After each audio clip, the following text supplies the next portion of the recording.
When people hear the word Wellington, they often think of beautiful horses, they think of perfect arenas, wealthy owners, polished riders, and one of the most famous winter horse circuits.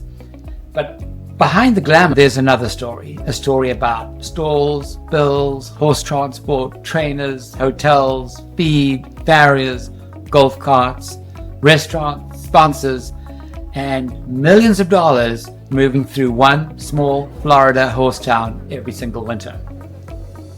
This is Horse Money Daily, and today we're looking at the true cost of the Wellington show season, because Wellington is not just a horse show, it's an economy all on its own. Why is Wellington so important? Every winter, Wellington, Florida becomes one of the most powerful equestrian centers in the world. The Winter Equestrian Festival runs from January through March, and it features 13 weeks of FEI-sanctioned international show jumping, with the Anaquin Global Dressage Festival adding another 10 weeks of major international dressage competition. That means riders, owners, trainers, grooms, sponsors, vendors, photographers, real estate, feed companies, luxury brands, and all equestrian people descend in one place. And for riders, Wellington is not optional. It's where careers are built, horses are sold, where sponsors watch, where owners compare programs, where young riders get seen, and it's where top riders prove they can compete with the best. So yes, it's expensive, but people come because the opportunity is absolutely huge. The first big cost, which is stabling. And before a horse even walks into an arena, the bills have already started. For the 2025-26 season, Wellington International's 10th stabling plan listed WEF season stall packages from late December through to late March at $4,350 per stall for the North Plan B, and then $4,200 per stall for South Plan B, which was covering 13 weeks of WEF. And that works out to roughly $335 per week, or $323 per week, depending on which location you land up in. And that's just the stall. That's not paying for shavings, the hay, the feed, the tack stall, the groom, the golf cart, entries, the trainer, hotel, bed, farrier, just the space where the horse sleeps. Now imagine that you bring 10 horses, 20 horses, or even 40 horses, and suddenly Wellington is not a horse show anymore, it's a logistics operation. Let's talk about entry fees, classes, and show expenses. So here come the actual show costs. Every week can include entry fees, nomination fees, office fees, medic fees, schooling fees, stall fees, bedding, hay, feed, lunging, braiding, shipping, and professional services. For a serious competitor, that weekly bill can climb fast. A single horse showing likely may still cost thousands over the season. A competitive junior, amateur, or professional horse showing regularly can cost far more once the training, care, housing, and travel expenses are added in. And if you are chasing rankings, sale exposure, or FEI opportunities, you are not just paying to participate, you are paying to stay visible. That is one of the realities of Wellington.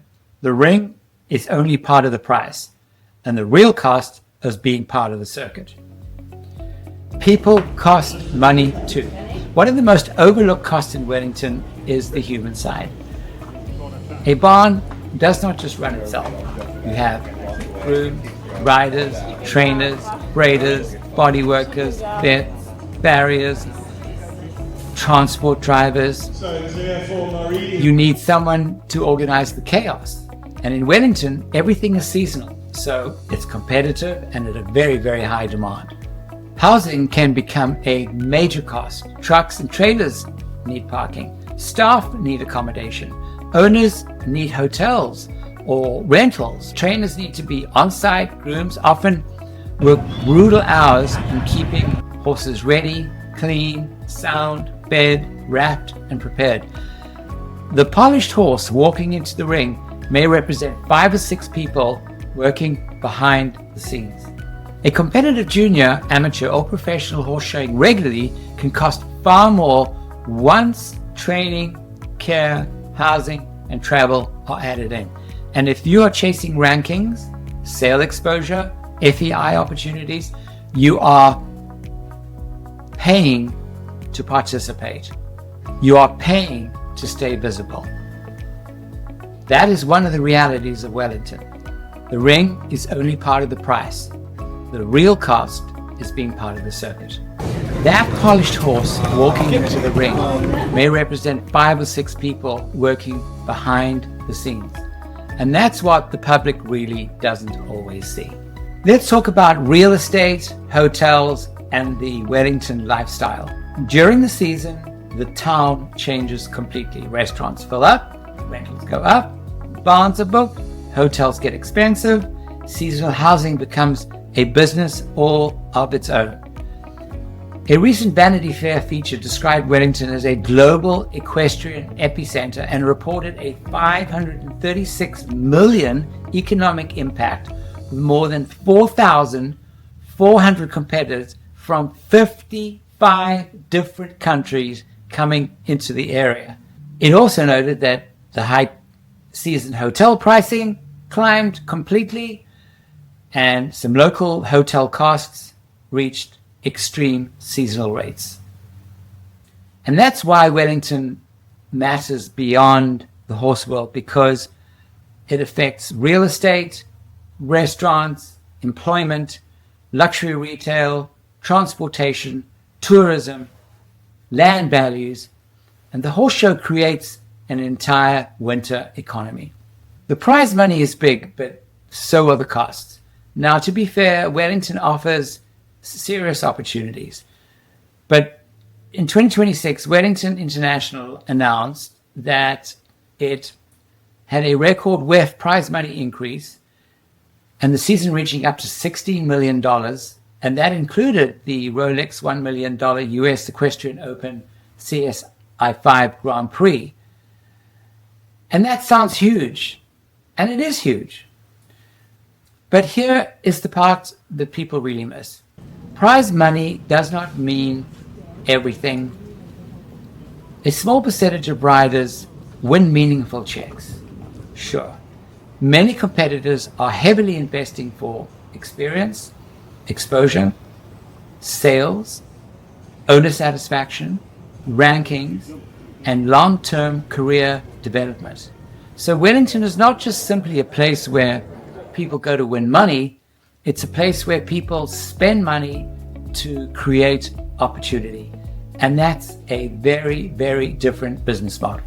Why do people still come to Wellington? Because Wellington offers something very few places can. It offers concentration. Concentration of riders, top horses, top owners, sponsors, top scouts, top trainers, horse sales, top competition, and visibility. If you have a good horse, Wellington can help you sell it. If you're a young rider, Wellington can put you in front of the right people. If you're a trainer, Wellington can attract clients. If you're a sponsor, Wellington puts your brand in front of a wealthy, passionate audience. If you are a horse business, Wellington may be one of the best places in America to be seen. And that's why the cost is so high, because the access is valuable. So in closing, what is the true cost of the Wellington show season? And that all depends on who you are. For some, it's just a few weeks of competition. For others, it's a 6-figure seasonal investment. And for major barns, owners, and professionals, Wellington can represent hundreds and thousands of dollars in horses, staff, stabling, housing, training, entries, travel, and support. But one thing is clear, Wellington is much more than a horse show. It's a marketplace, a proving ground, a sales floor, a business hub, and it's a lifestyle. And every winter, it becomes one of the most expensive and powerful equestrian economies in the world. This is Horse Money Daily, where we look at the business, money, and reality behind the horse world. Thanks for watching, and in next week's episode, we are going to be talking about why wealthy families dominate the equestrian world.